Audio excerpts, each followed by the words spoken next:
Continuamos hoje nossa série de estudos no livro de Provérbios, e eu declaro oficialmente aberta a temporada da humildade, ou eu deveria dizer, o período eleitoral. Nós estamos começando mais um daqueles períodos especiais que ocorrem a cada 2 anos, que nós vemos na TV e em todo tipo de mídia social, as pessoas mais altruístas e humildes do mundo, servindo uns aos outros nas periferias, nas comunidades, única e exclusivamente atrás de votos, na verdade, né? Bom, você está pensando aqui que essa mensagem vai ser uma daquelas mensagens sobre algum versículo de Provérbios que fala sobre o político e sobre aquilo que os políticos deveriam ouvir? Você acertou. Mas, na verdade, o texto que nós vamos ver nessa manhã não fala apenas sobre eles. O texto que nós vamos estudar nessa manhã é um texto que fala sobre um problema que afeta, sim, a todos os políticos, mas afeta a todos nós. É o orgulho. Quando nós estudamos sobre o orgulho, nós também necessariamente estudaremos sobre o seu oposto, sobre a humildade. E se os seus pensamentos começarem a divagar agora, e você começar a pensar em outra coisa, pare agora. Coloque tudo o que está tirando a sua atenção de lado, menos as crianças, tá bom? E volte o seu olhar para cá. Volte o seu pensamento para aquilo que nós vamos ver, para aquilo que nós vamos estudar. Essa mensagem é uma mensagem para você. Essa mensagem foi feita exclusivamente para você. Essa mensagem aqui é uma mensagem que não cabe para os seus filhos, que não cabe para os seus pais, que não cabe para os seus amigos, para o seu cônjuge, para o seu namorado, para ninguém. Ela foi feita sob medida para você. Se você está achando que não, pare de ser orgulhoso e preste atenção naquilo que nós vamos ver nessa manhã. Então convido os irmãos a abrirem em Provérbios 29, 23. Provérbios 29, 23. Assim diz o texto: a soberba do homem o abaterá, mas o humilde de espírito obterá honra. Agora eu vou fazer a leitura da NVI que diz: o orgulho do homem o humilha, mas o de coração ou de espírito humilde obtém honra. Mas o de espírito humilde obtém honra. Assim que eu olho para esse texto, me vem na cabeça uma enxurrada daquelas frases de efeito, daquelas histórias bem conhecidas, tipo: quanto maior o orgulho, maior a queda. E talvez você pense também naquelas histórias famosas, como a história do rei Davi, lutando contra o gigante Golias, o pequeno Davi e um homem tão grande e tão forte como Golias.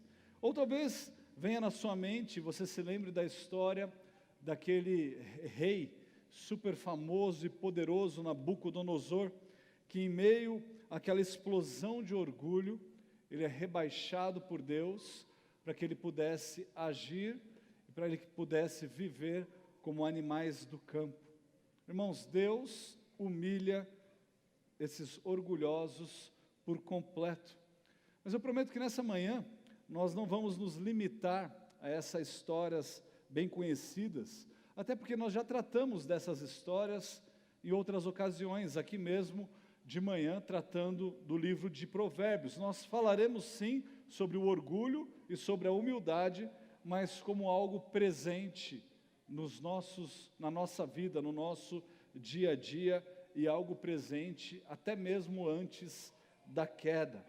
Como o próprio Salomão deixa claro nesse versículo, nesse texto, nós não podemos falar sobre orgulho sem falarmos sobre a humildade. Porque ele diz que o orgulho do homem é aquilo que o humilha, e o de espírito humilde é aquele que vai obter honra. Mas ao fazê-lo, nós precisamos ser suficientemente humildes para orar a Deus, clamando para que Deus nos faça entender essa mensagem, para que Deus nos faça não só entendê-la, mas aplicá-la no nosso viver. Vamos orar então? Senhor Deus, estamos diante do Senhor, ó Pai, clamando que o Senhor, ó Deus, nos humilhe. Ó Pai, que o Senhor nos faça entender a Sua palavra e que por meio dela, ó Pai, possamos viver de forma humilde perante o Senhor. Ó Pai, afasta de nós o orgulho, afasta de nós a soberba. Ajude-nos, ó Deus, para que possamos humildemente clamar ao Senhor e viver diante do Senhor de maneira digna. Em nome de Cristo que nós oramos. Amém. Irmãos, o plano de hoje é um plano simples. Eu espero que, ao sermos expostos pela palavra, nós abandonemos o nosso orgulho, buscando cada vez mais e com mais afinco nos tornarmos como nosso Mestre e Salvador, Jesus Cristo, que Ele mesmo disse ser manso e também humilde. E para isso nós precisamos entender, em primeiro lugar, algumas coisas, alguns conceitos, algumas palavras-chave. Em primeiro lugar, a palavra humildade. Humildade, geralmente, frequentemente, é explicada em termos do que ela faz. Por exemplo, dar alguma coisa para alguém sem que lhe seja pedido é uma forma de demonstrar humildade. Ou ajudar alguém com algum tipo de necessidade, as pessoas o classificam como sendo alguém humilde. Fazer o bem às outras pessoas, mesmo que essas pessoas não saibam que você foi aquela pessoa que fez o bem. Isso, de uma forma ou de outra, é uma demonstração da humildade. Mas eu creio que, assim como o orgulho, a humildade, ela não deve ser definida apenas por aquilo que ela produz, mas sim por aquilo que ela de fato é. E a palavra humildade, frequentemente, ela expressa uma ideia, pelo menos na palavra de Deus, de você se inclinar ao chão, de você se rebaixar. Por isso aquela figura de humildade, se você pesquisar ou pedir para alguma inteligência artificial fazer alguma coisa nesse sentido, crie uma imagem sobre humildade. Muito provavelmente vai trazer alguém se ajoelhando ou de uma forma mais cabisbaixa. Mas a humildade, ela não se limita unicamente a uma característica física e externa, assim como a arrogância, assim como o orgulho. Mas ela trata de uma disposição da alma, uma disposição interna. É por isso que Salomão diz que a essência da humildade é a humildade de espírito, e não uma humildade de corpo. O pastor Nick Thompson, ele faz um excelente trabalho num livro que ainda nós não temos em português. Oremos a Deus para que esse livro venha a existir em português, mas é uma obra fantástica sobre o assunto. Ele diz assim: a humildade é produzida por uma autopercepção voltada para Deus. Ou seja, ela é gerada quando nós nos enxergamos à luz da glória de Deus. A humildade não é a capacidade de ter uma autopercepção orientada para Deus. É a disposição, e aí precisa prestar bastante atenção, é uma disposição descendente que traz para baixo, que é trazida por essa visão do eu centrada em Deus. Então, quando ele fala uma posição descendente, ele está se referindo aqui a uma atitude, a uma inclinação de você se humilhar, de você se rebaixar, ou de você se colocar numa posição mais baixa, menos altiva, nada evidenciada. É aquela estrutura interna da sua alma que resulta em nós nos vermos diante da face do próprio Deus. Então a humildade não é o poder de enxergar, mas é aquilo que nós enxergamos, porque Deus age em meio ou por nós.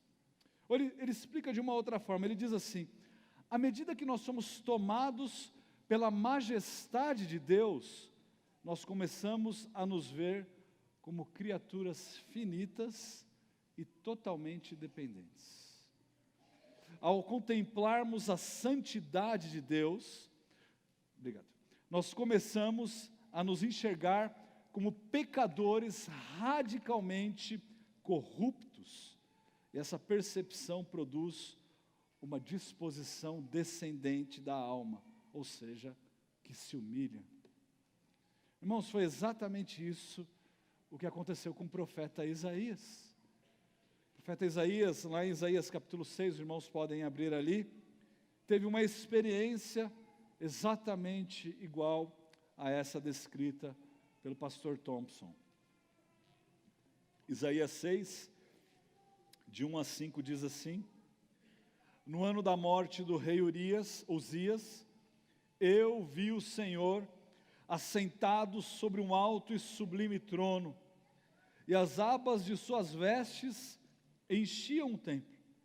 Serafins estavam por cima dele, cada um tinha 6 asas, com 2 cobria o rosto, com 2 cobria os pés, e com 2 voava. E clamavam uns aos outros, dizendo: Santo, Santo, Santo é o Senhor dos exércitos, toda a terra está cheia da sua glória. E ao ouvir essa declaração, as bases do limiar se moveram à voz do que clamava, e a casa se encheu de fumaça. Então, Isaías diz assim no versículo 5: ai de mim, estou perdido, porque eu sou homem de lábios impuros, habito no meio de um povo de impuros lábios, e os meus olhos viram o Rei, o Senhor dos exércitos. Quando ele se depara com a majestade de Deus, com a grandeza de Deus, ele fala: quem sou eu? Ai de mim. Ele joga sobre ele mesmo uma condenação. Ai de mim. Nessa linha, o pastor Tim Keller, ele define a humildade como pensar menos em mim mesmo. E ele explica assim: a pessoa verdadeiramente humilde, segundo o Evangelho, é uma pessoa que esquece de si mesma. Ou seja, a pessoa humilde, segundo o Evangelho, é alguém que foi libertado por meio de Cristo, de um caso de amor consigo mesmo. Infelizmente, muitos de nós continuam apaixonados, vivendo nessa paixão com o próprio umbigo. William Farley define a humildade como a capacidade de ver à luz de Deus. Mais tarde, ele define a humildade como a habilidade dada por Deus para ver a si mesmo e a Deus como realmente somos. Andrew Murray diz que a humildade é o lugar de total dependência de Deus. Logo, nós não devemos definir as pessoas e a humildade pelo que elas fazem, mas sim pelo que elas são. Quando nós nos enxergamos quem Deus de fato é, aí as coisas ficam claras, não há mais nada escuro. Então, uma jogada de mestre, o pastor Thompson, ele explica a humildade da seguinte forma. Ele diz assim: há, portanto, 2 movimentos dominantes da alma. A humildade é quando a alma cresce em temor a Deus, ao mesmo tempo que ela cresce para baixo. Não é uma expansão, é um crescimento para 2 lados, para cima em temor e para baixo em humildade em relação a si mesmo. E a graça ascendente do temor, juntamente com essa graça descendente da humildade, nos leva a crescer na graça externa do amor ao próximo. E o resultado disso, o resultado da humildade, dessa disposição descendente, dessa percepção de nós mesmos, orientada por Deus e para Deus, nos liberta para nós amarmos as outras pessoas de forma altruística e de forma sacrificial.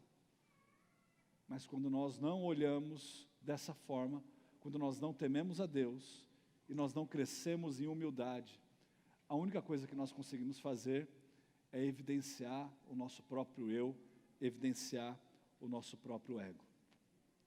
Mas, como nós sabemos, se nós estamos caminhando dessa forma?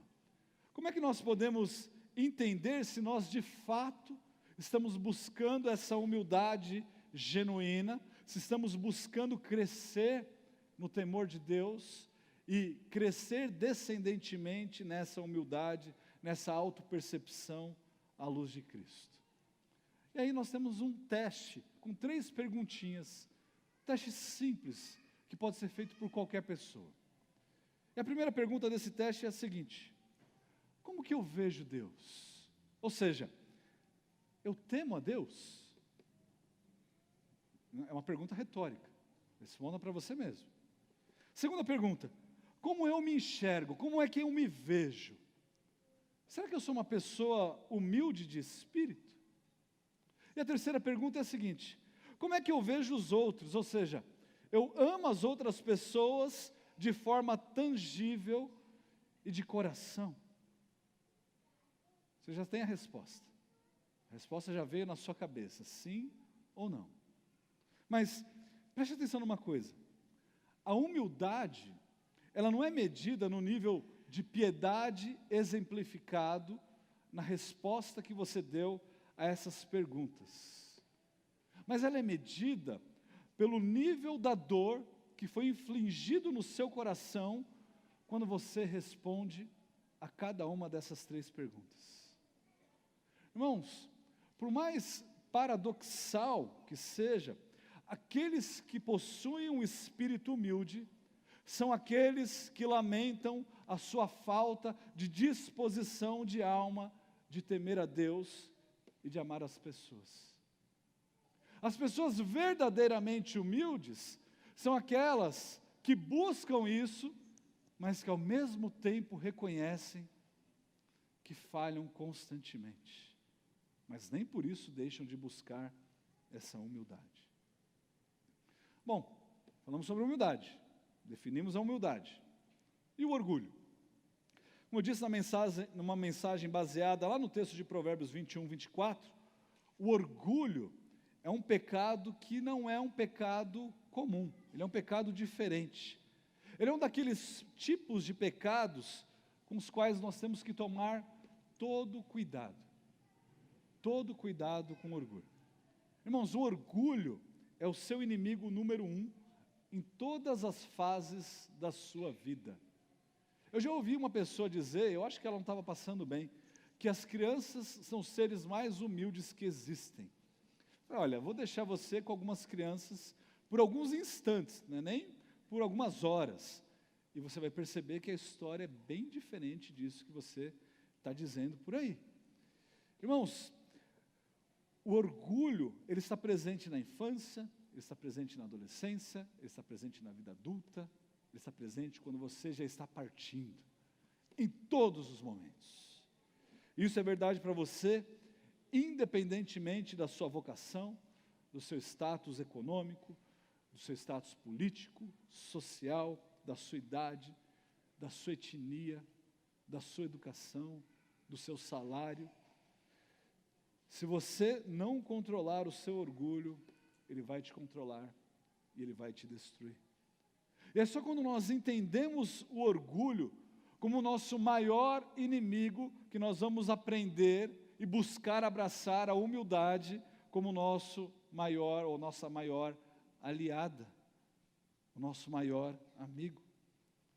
E o orgulho, ele se manifesta em uma rejeição autossuficiente de Deus e no abuso dos outros. Para quê? Para o eu, para o ganho próprio, para o meu nome, para que eu seja evidenciado. E o ponto do orgulho é um ponto simples que todos nós temos: o nosso próprio umbigo. Orgulho é um esquecimento proposital de Deus.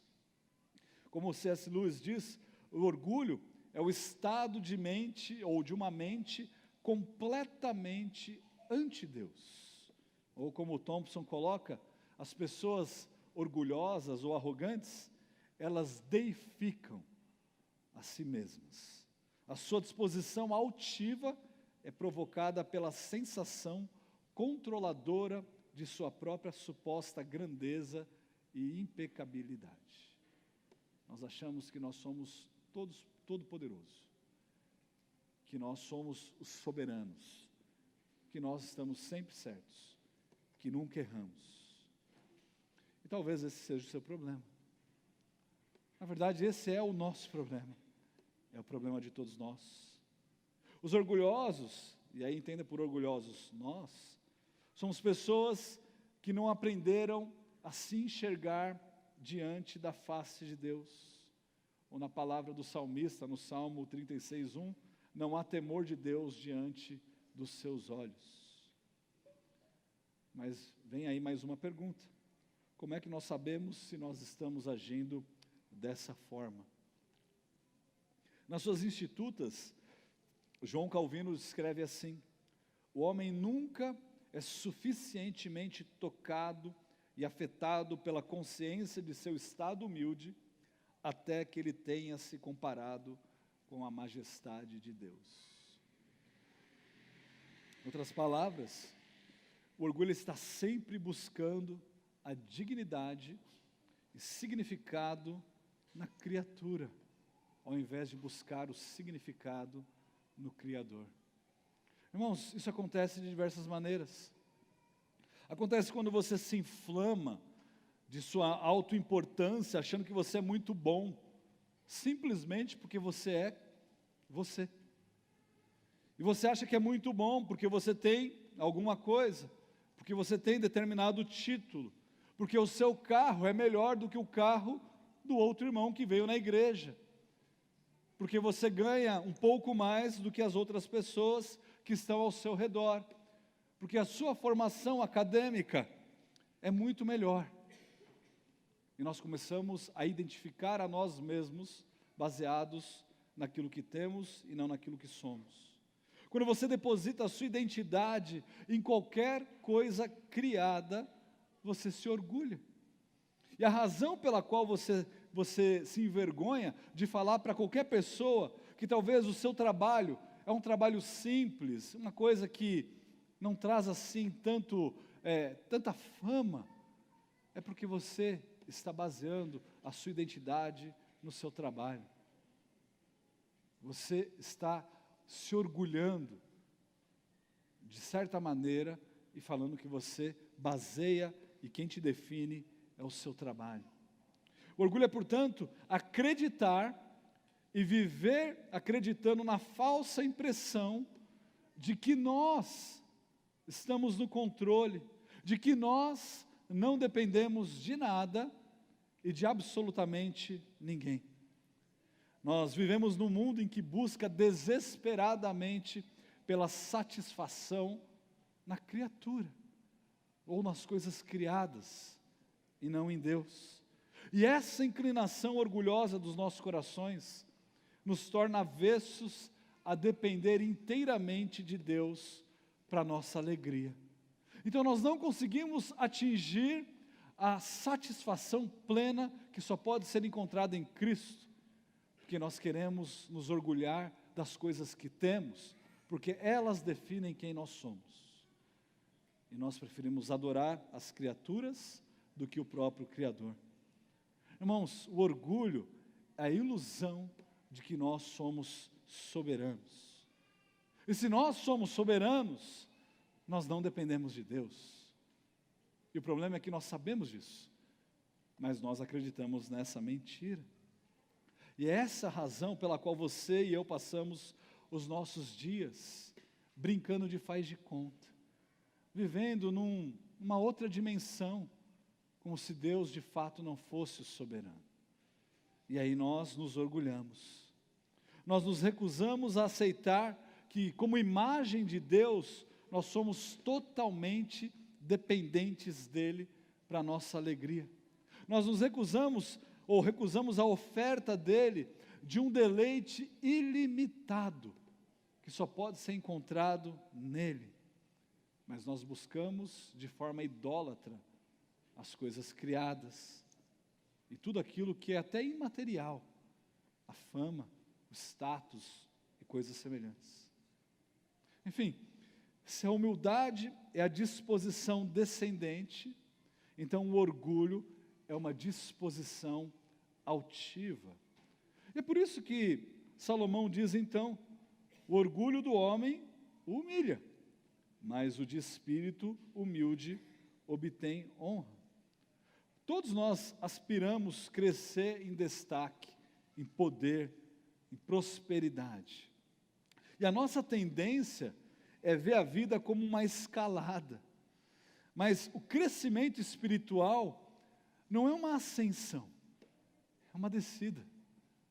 É uma descida em humildade. É crescer em humildade, é crescer para baixo. É isso que nós devemos buscar. Lembre-se, portanto, como Charles Bridges falou, o orgulho é a luta contra Deus por supremacia.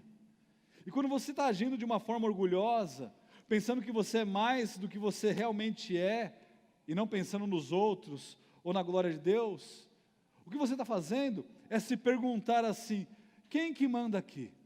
Quem que é supremo? E todos nós já sabemos a resposta para isso, inclusive você. E a resposta é, eu sou supremo, eu mando aqui, eu dou as cartas, eu determino, é do meu jeito ou não é de jeito nenhum. Nós agimos assim, e no nosso pecado nós afirmamos a nossa supremacia, ou a supremacia do eu. Nós tentamos rebaixar a divindade de Deus e deificar a nós mesmos, vivendo como se nós fôssemos superior ao próprio Deus, como se nós fôssemos autônomos e autômatos. Irmãos, se nós continuarmos vivendo assim, se nós não compreendemos que nós não passamos de criaturas dependentes de Deus, não há escapatória. Lembre-se de que, se você e eu existimos, é porque Deus, na sua infinita bondade, na sua infinita sabedoria, no seu infinito amor e na sua infinita humildade, decidiu nos criar a sua própria imagem e semelhança. E mesmo assim, nós preferimos tentar apagar a imagem de Deus em nós e substituí-la pela mentira de que nós somos seres autômatos, autossuficientes. Irmãos, lembre-se de que nós somos seres pactuais. Como criaturas, nós viemos a conhecer a Deus não por mérito nosso, mas porque o próprio Deus se manifestou a nós. E certamente não há mérito em absolutamente nada em que nós possamos fazer. Ele decidiu descer até nós. Nós não poderíamos conhecer a Deus mais do que uma criança pequena pode entender uma aula de pós-doutorado em física quântica. Mas Deus se revela a nós, estabelece com nós alianças. Se Deus não se rebaixasse e falasse ao nosso ouvido, nós jamais escutaríamos e entenderíamos qualquer coisa. Nós somos seres completamente dependentes da condescendência voluntária de Deus para conosco. Irmãos, isso é uma verdade que não foi causada pelo pecado, ela vem antes do pecado. A humildade de Deus já estava presente antes da queda. E Deus, no seu infinito amor, se manifesta a nós, estabelece com nós um pacto. Olha que interessante, eu vou fazer uma citação aqui do pastor Thompson, nessa obra. Ele diz assim: no jardim do Éden, a árvore do conhecimento do bem e do mal está no meio do jardim, como um lembrete simbólico de que o homem não é Deus. Em outras palavras, essa árvore era um sinal e um selo da criatura que Adão era. Adão aqui é o nosso representante. Toda vez que ele via a árvore do conhecimento do bem e do mal, ele era lembrado de que não era livre para fazer o que ele quisesse. Como criaturas, nós somos moralmente obrigados e responsáveis perante o próprio Criador. Agora a questão é a seguinte: nós vamos dar ouvidos?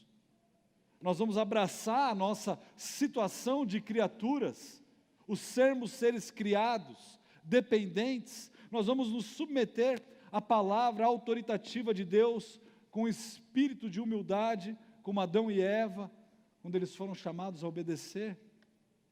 Ou nós seremos como Adão e Eva? Nós desobedeceremos a Deus. A humildade verdadeira, ela nos permite ver a nós mesmos como criaturas que nós somos, em todos os momentos, em todos os lugares, debaixo da autoridade e do domínio de Deus. Um Deus que vem até nós, estabelece uma aliança, nos faz promessas e cumpre as suas promessas. Essa extensão de vida a Adão, debaixo da condição de obediência humilde, ela foi representada ali em Gênesis, pela árvore da vida, em Gênesis 2:9. A árvore, ela não tinha um poder mágico, isso aqui é importante a gente lembrar. A árvore da vida não tinha um poder mágico, que a partir do momento que eles comessem dessa árvore, e então esse poder, essa mágica, estaria presente na vida deles. Não. A vida eterna prometida no pacto, era somente encontrada em Deus, e não na árvore. Mas semelhante à forma da nossa participação na ceia do Senhor, ela significa e ela sela para nós, cristãos, a vida que nós temos apenas em Cristo. A árvore da vida significava e confirmava a vida eterna para os seus participantes. Ela funcionava de uma forma sacramental, sendo um sinal visível, ordenado por Deus, de uma realidade espiritual invisível. É por isso, irmãos, que Deus foi tão rápido em barrar Adão e Eva dessa árvore da vida após eles pecarem. Se Adão apenas andasse em humildade diante do seu Criador, então a vida, entenda que vida eterna, seria dele. Mas Adão decidiu pecar. Lembre-se, assim como Adão, nós não merecemos nada, mas Deus provê. Ele proveu ali um animal que cobriu a vergonha de Adão e de Eva, e naquele sacrifício, ele já prometeu aquilo que haveria de acontecer. A pessoa de Cristo viria morrer no lugar de pecadores, como eu, você, Adão e também Eva. Lembre-se também que você é um ser temporal. Sabe de uma coisa? Você dorme 1/3 da sua vida. Não só de noite, alguns dormem no culto também. Mas você dorme 1/3 da sua vida. De 6 a 8 horas, ou alguns até mais, 12 horas por dia. Sabe o que o sono nos lembra? Que somos seres temporais, limitados. Você foi criado, você tem um prazo pré-determinado. Depois de tal data, Deus te recolhe. E não há absolutamente nada que você possa fazer para estender a sua vida nessa terra. Mas muitas pessoas ainda acham que elas podem viver como um Deus, mergulhadas, envoltas no seu próprio orgulho. Lembre-se que você é um pecador, alguém condenado pelo pecado. E como condenado pelo pecado, não pode fazer absolutamente nada para ser resgatado do seu próprio pecado. Você precisa de ajuda. E essa ajuda só pode ser dada em Cristo, só pode ser encontrada em Cristo. Nós não podemos salvar a nós mesmos. É somente quando nós nos humilhamos perante Deus que Ele nos socorre. Tiago diz em Tiago 4, 8 a 10, chegai-vos a Deus, e Ele chegará a vós. Purificai as mãos, pecadores, e vós que sois de ânimo dobre, limpai o coração, afligi-vos, lamentai e chorai. Converta-se o vosso riso em pranto, e a vossa alegria em tristeza. E aí ele diz as palavras-chave, humilhai-vos na presença do Senhor, e Ele vos exaltará. Humilhai-vos na presença do Senhor. Irmãos, muitos são os lembretes como estes, lembretes como a nossa temporalidade, que nós somos pecadores e coisas assim. Mas existem alguns alertas também que nós devemos nos atentar no nosso dia a dia. Talvez você não se humilhe na presença de Deus, e eu sei a razão. É porque você é orgulhoso demais para você reconhecer que está errado. O seu orgulho é tão grande que você é incapaz de reconhecer que está errado. A culpa é sempre do seu marido. A culpa é sempre da minha esposa. A culpa é sempre da outra pessoa que fez as coisas erradas. Nunca, jamais a minha culpa. Aliás, se a culpa for minha, eu coloco em quem eu quiser. Então a culpa nunca é minha. O problema sempre está com os outros. Ou você olha de uma outra forma. Ninguém liga para mim. Ninguém vê as minhas necessidades. Ninguém vê os problemas que eu estou passando. Isso é outro sinal de orgulho. Sabe de uma coisa? Autocomiseração, deixa eu explicar essa palavra, né? Aquele sentimento de pena que você tem de si mesmo, geralmente que é uma resposta às dificuldades que você talvez esteja passando. Eu acredito que você deve estar passando por dificuldades, frustrações, desapontamentos. Mas aquele sentimento que você tem por você mesmo, por passar por esses problemas, é chamado de autocomiseração. E geralmente a fonte disso é orgulho. O mundo está contra mim. O mundo olha para mim com um olhar diferente. Na verdade, é o seu pecado sendo evidenciado. Você só está preocupado com você mesmo. Você só está preocupado com o seu umbigo. Não preocupado com a glória de Deus, com o benefício do próximo. Talvez você não se humilhe na presença de Deus, porque você é orgulhoso demais para pedir ajuda. É verdade. Existem pessoas que estão passando por sérios problemas na nossa igreja, mas o orgulho delas as impede de fazer um pedido simples de ajuda. Irmãos, quando vocês se tornam membros dessa igreja local, ou de qualquer outra igreja local, a palavra de Deus diz que nós somos parte de um corpo, e a responsabilidade do corpo é de servir uns aos outros. E quando você não serve para servir. Você precisa estar ativo, servindo as necessidades dos outros. Agora, para aqueles que buscam no seu orgulho se afastar, ficar reclusos, não pedir ajuda, preste atenção nisso. Isso aqui não é um clube social, não é apenas um encontro legal, né, com uma pitada de espiritualidade para encher a nossa semana. Não, esse é o corpo de Cristo que deveria estar preocupado em ajudar as pessoas, para que elas pudessem servir na igreja de Deus, trazer glória a Deus. Quantas passagens nós vemos na palavra de Deus que falam uns aos outros, servir uns aos outros, suportar uns aos outros, orar uns pelos outros e assim por diante. Irmãos, veja, eu chamei vocês de irmãos. Nós somos parte de um mesmo corpo. E quando uma parte sofre, todo o resto sofre. Por isso, se nós usássemos essa ilustração, tivéssemos essa imagem, quando você tropeça, bate o seu dedinho na quina de alguma coisa, o seu corpo todo sofre. E aí, o outro pé vai ser sobrecarregado pelo seu peso quando você começar a mancar. E aí aquela dor é como se ele estivesse pedindo, me ajuda, me ajuda. E todo o corpo vai fazer de tudo para restabelecer aquela parte que foi danificada.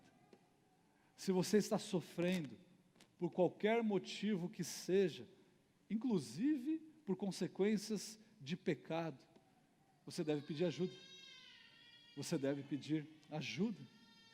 Talvez você não se humilhe na presença de Deus, porque você é orgulhoso demais para aceitar essa ajuda.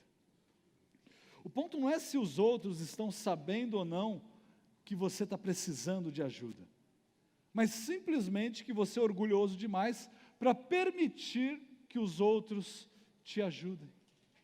É como se você estivesse passando fome e algum irmão da igreja descobrisse e levasse para sua casa uma cesta básica e você, por conta do seu orgulho, não preciso, não estou precisando de nada, está tudo ótimo.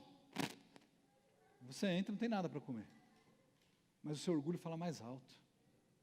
As pessoas sabem que você está passando por necessidades, mas o seu orgulho é tão forte, tão grande, que você recusa receber essa ajuda. Se você for admoestado, seja por um pastor, ou por um membro da igreja de Cristo, saiba que essa admoestação, se feita à luz das Escrituras, ela tem como objetivo te reinserir no serviço da igreja. É para isso que nós aconselhamos e admoestamos as pessoas. Irmãos, eu não tenho prazer nenhum, eu creio que o Renato e o pastor Guilherme também não tenham prazer nenhum de ficar buscando encrenca e admoestação das pessoas. Eu não olho para o rosto de vocês pensando assim, deixa eu dar uma bronca naquele lá, porque ele não está, sei lá. O que eu menos quero é isso. É ter que me dispor a chamar uma pessoa e ter que conversar com ela e falar algumas verdades para ela. Não é uma situação legal. É o meu trabalho, é o meu chamado. Eu faço, assim como o pastor Renato, pastor Guilherme. Mas não é prazeroso. Isso causa dor, constrangimento. É uma coisa difícil de ser feita, mas é necessária. E quando alguém o fizer, saiba que essa pessoa, ela não está fazendo isso para que ela seja evidenciada, falando, ele é o bonzão, ele sabe de tudo, mas que ele está fazendo isso, buscando a sua reinserção no serviço à igreja de Deus. Eu sei que ninguém gosta de ser advertido, eu sei que ninguém gosta de ser admoestado, mas graças a Deus, por pessoas dispostas a fazer isso, para que você seja plenamente habilitado a servir a Deus. Talvez você não se humilhe na presença de Deus, porque você é orgulhoso demais para ajudar as outras pessoas. Lembre-se das palavras de Paulo lá em Gálatas capítulo 6. Convido os irmãos a abrirem lá, Gálatas 6, a partir do versículo 1. Gálatas 6, 1. Paulo diz assim: irmãos, se alguém for surpreendido em alguma falta, vós que sois espirituais, entenda por espirituais aí, não alguém especial, alguém que é cristão, alguém que foi salvo, corrigiu com espírito de brandura. Espírito de brandura não é com ímpeto, com raiva, não é nada disso, é com humildade. Ele diz ainda, levai as cargas uns dos outros. É dessa forma que você cumpre a lei de Cristo. Porque se alguém julga ser alguma coisa, não sendo nada, a si mesmo se engana. Esse é um chamado a todos nós. Um chamado a servir, a corrigir, a admoestar, a levar as cargas uns dos outros, nos lembrando que isso é cumprir a lei de Cristo, e que de maneira nenhuma o nosso nome seja evidenciado, mas o nome de Cristo. Irmãos, ajudar, servir, é uma obrigação sua como cristão, como parte do corpo de Cristo. Tudo isso, o orgulho, é e continuará sendo uma realidade na sua vida, até você compreender aquilo que o profeta Isaías compreendeu. O Deus que nós adoramos é um Deus 3 vezes santo, completamente santo, soberano sobre todos, sentado no seu alto e sublime trono. E aí quando nós nos deparamos com essa realidade, nós olhamos para nós mesmos e falamos, ai de mim. É uma compreensão exata da magnitude e da excelência de Deus, que vai nos levar sempre a viver e a agir de uma forma humilde. Lembre-se, irmãos, o orgulho do homem humilha, mas o de espírito humilde obtém honra. Certamente um dos problemas que nós vivemos é aquele velho e bom, ou talvez não seja assim tão bom, né? Faça o que eu falo e não faça o que eu faço. Mas a dinâmica bíblica é outra, é completamente diferente dessa. A dinâmica bíblica é faça o que eu falo e imite o que Cristo faz, o que Cristo fez. Isso Cristo falando. O que foi que Cristo fez? Abre comigo lá em Filipenses 2. Filipenses 2, a partir do versículo 6.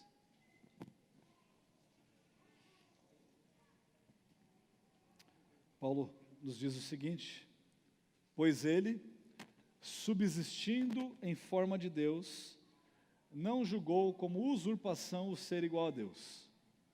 Antes a si mesmo se esvaziou, assumindo a forma de servo, tornando-se em semelhança de homens, e reconhecido em figura humana, a si mesmo se humilhou, tornando-se obediente até a morte, morte de cruz. Pelo que também Deus o exaltou sobremaneira, e lhe deu o nome que está acima de todo nome, para que ao nome de Jesus se dobre todo o joelho, nos céus, na terra e debaixo da terra, e toda língua confesse que Jesus Cristo é Senhor, para a glória de Deus Pai. Irmãos, que nós busquemos ser aprovados por Deus, crescendo em direção a Ele em temor, e nos humilhando diante da sua face. Irmãos, que Deus nos livre de ficarmos satisfeitos em crescer, em expandir o nosso entendimento sobre a humildade, sem crescer na humildade em si. E ao fazê-lo, que nós o façamos para a honra e glória unicamente do nosso Deus. Senhor nosso Deus, nós clamamos a Ti, ó Pai, nos ajude, nós precisamos de Ti. Ó Pai, nós precisamos compreender que só o Senhor é o soberano, que só o Senhor é grande, que só o Senhor é o Todo-Poderoso. Pai, nós precisamos entender que somos pó, que não somos absolutamente nada. Ó Pai, nos ajude, ó Pai, a buscar a humildade, para nos tornarmos mais semelhantes com o Teu Filho. É isso que nós clamamos, em nome de Cristo. Amém.